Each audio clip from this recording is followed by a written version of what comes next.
வணக்கம். இன்னைக்கு நம்ம பார்க்க போகிற ரெசிபி ரொம்ப சுவையான மில்க் பவுடரையும் பன்னீரையும் வச்சுட்டு ஒரு பால் பண்ண போகிறோம், ஸ்வீட் பால்.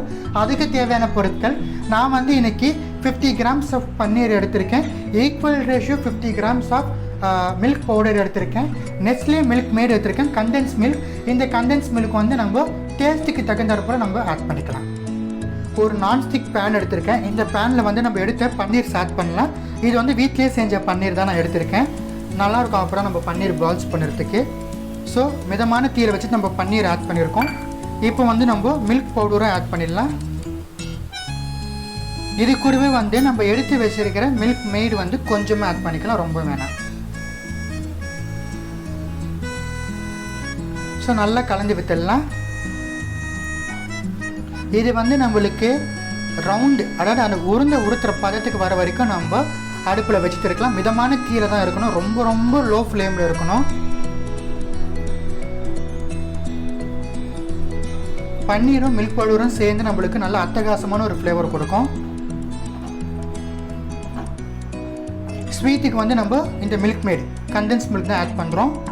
உங்களுக்கு வேணும்னா நீங்கள் சுகர் ஆட் பண்ணிக்கலாம். ஸோ பாருங்கள், நம்ம பன்னீர் லட்டு பண்ணிட்டு இருக்கோம். ஸோ பன்னீரும் பால் பவுடரும் கண்டென்ஸ் மில்க்கும் பாருங்கள் நல்லா குக் ஆகிடுச்சு. அதனுடைய ரா ஸ்மெல் நம்மளுக்கு போயிடுச்சு. இப்போ நம்ம அடுப்பு அணைச்சிடலாம். நல்லா ஆரத்து நம்ம அழகாக லட்டு பிடிச்சிடலாம். நம்ம ரெடி பண்ண இந்த டோ நம்மளுக்கு ரூம் டெம்பரேச்சருக்கு வந்துடுச்சு. இதை நம்ம நல்லா பிணைஞ்சி சின்ன சின்ன லட்டுக்களை நம்ம உறுதி எடுத்துடலாம். நம்ம ஸோ கை பொறுக்கிற சூடுக்கு இருக்கணும், அப்புறம் நம்ம லட்டு பிடிக்க ஏதுவாக இருக்கும். ஸோ ஃபஸ்ட்டு நம்ம நல்லா பிணைஞ்சி எடுத்துடலாம். மாவு பாருங்கள், நம்ம நல்லா உருத்தி எடுத்துட்டோம். இந்த பன்னீர் நம்ம ரெடி பண்ண வேக வச்சுட்டா கை பொறுக்கிற சூடில். இப்போ இதுலேருந்து நம்ம சின்ன சின்ன போர்ஷனாக எடுத்துட்டு நம்ம அழகாக லட்டு உருத்திடலாம். ஸோ சின்ன எடுத்து நம்ம ஒரு கையில் வச்சுட்டு உருத்தோம்னா கை பொறுக்கிற சூடில் இருக்கணும். நம்மளுக்கு மாவு ரொம்ப ஆறிடக்கூடாது. ஸோ இது போல் உருத்திடலாம். நம்ம இதே போல் நம்ம ரிமைனிங் இருக்கிற எல்லா பன்னீர் தோவையும் நம்ம சின்ன சின்ன பன்னீர் லட்டுகளை நம்ம உருத்தி எடுத்துடலாம். பாருங்கள், நம்ம எல்லா பன்னீர் தோவையும் நம்ம அழகாக லட்டு பூச்சி வச்சுட்டோம்.